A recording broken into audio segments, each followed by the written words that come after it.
You don't have a motivation problem, you have a follow through problem. And here's what's fascinating. After coaching women for more than 30 years, I've noticed something. Almost everyone gets stuck, not at the same place, but at one predictable point. The frustrating part? Most women keep trying to fix the wrong problem. They download another meal plan, join another challenge, promise themselves that this time they will stay motivated. But if you're solving the wrong problem, nothing really changes. So today, I'm going to walk you through the 7 biggest follow through traps I see over and over again. As we go through them, don't try to remember all 7. Just ask yourself one question. Which one sounds the most like me? Because once you identify where you're getting stuck, you finally know what to fix. And I hope you'll stay with me until the very end because the 7th trap is the one that almost nobody recognizes. And it's the difference between women who lose weight temporarily and women who keep it off for good. Let's start with the first one, the researcher.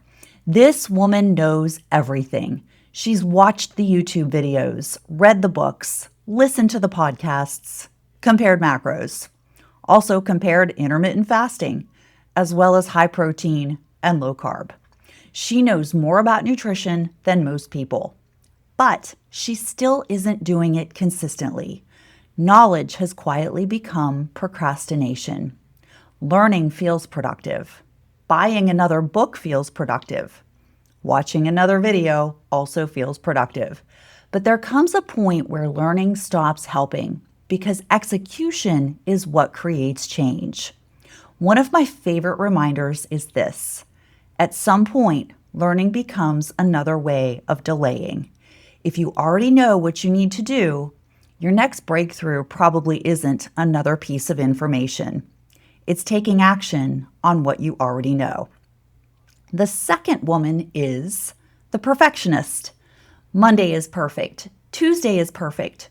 Wednesday, someone brings donuts to work, or dinner doesn't go as planned. She misses a workout, and immediately her brain says, well, I blew it. Except she didn't. She had one imperfect moment. Perfectionists turn one decision into an identity. I messed up becomes I'm failing. One cookie becomes a cheat day. One missed workout becomes an entire week off. One vacation becomes I'll start over Monday. Consistency isn't built by never making mistakes. It's built by recovering from them quickly. The women who succeed aren't perfect. They're simply better at getting back on track. Next comes the motivation addict. This woman starts strong, really strong. Monday morning, new planner, fresh groceries, new workout clothes, high energy. She's excited. But here's the problem. Motivation is like caffeine. It's wonderful, but it wears off. Healthy habits were never supposed to depend on how inspired you feel. They were supposed to depend on what you do even when inspiration disappears.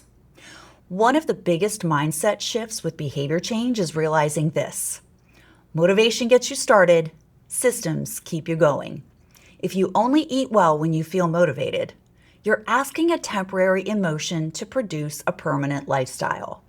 That's asking way too much for motivation.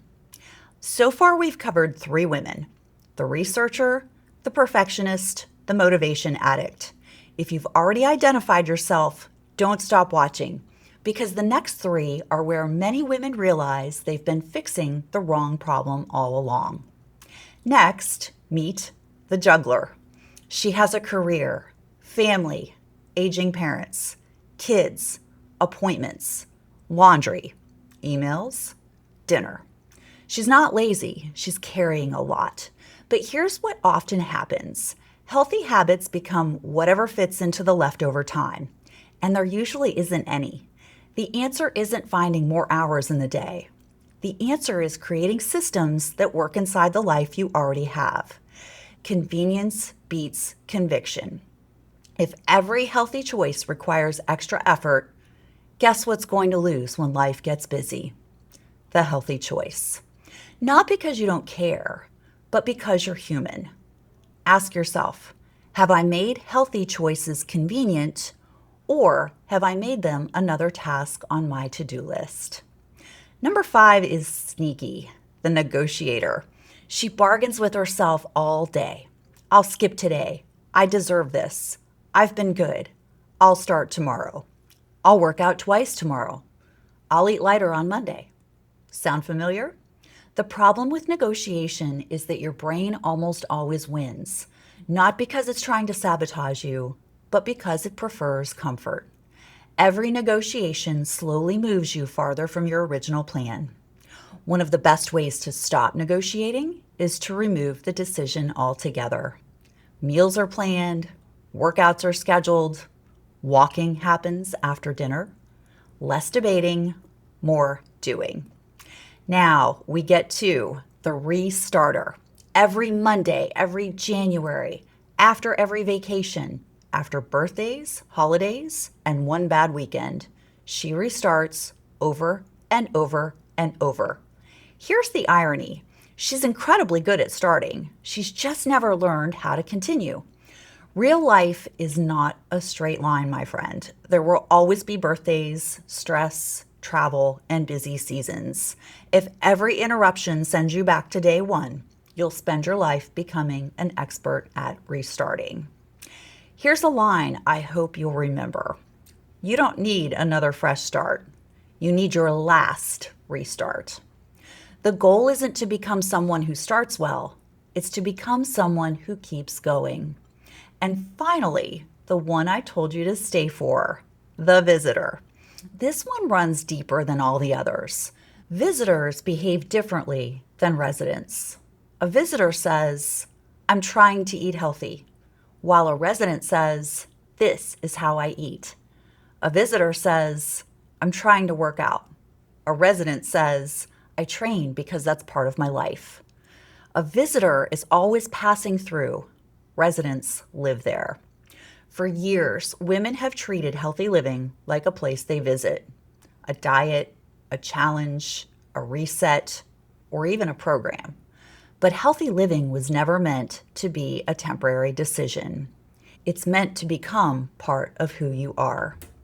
And this is where identity matters, not because it's a trendy word, but because lasting habits are rooted in the way you see yourself. You stop asking, what should I do today? And you begin asking, what would someone who lives this way do all the time? That's one shift that changes everything, because when healthy habits become part of your identity, they stop feeling like something you're trying to constantly remember. They become something that's simply normal. And here's another encouraging part. You're probably not all 7. You're probably 1, maybe 2. And that's good news, because your problem isn't that you're lazy. It isn't that you lack willpower or motivation, or even that you're incapable of change. You've simply been trying to solve the wrong problem. Identify your follow-through trap, and you've identified your next opportunity for growth. So here's what I'd love to know. Which one are you? The researcher, the perfectionist, the motivation addict, the juggler, the negotiator, the restarter, and or the visitor? Tell me in the comments. I read every one, and I'd love to know which one resonated most with you. And if you know someone who's tired of starting over and wondering why healthy habits never seem to stick, share this video with her. She may not need another diet. She may just need to discover where she's getting stuck. Do good, have fun, be well.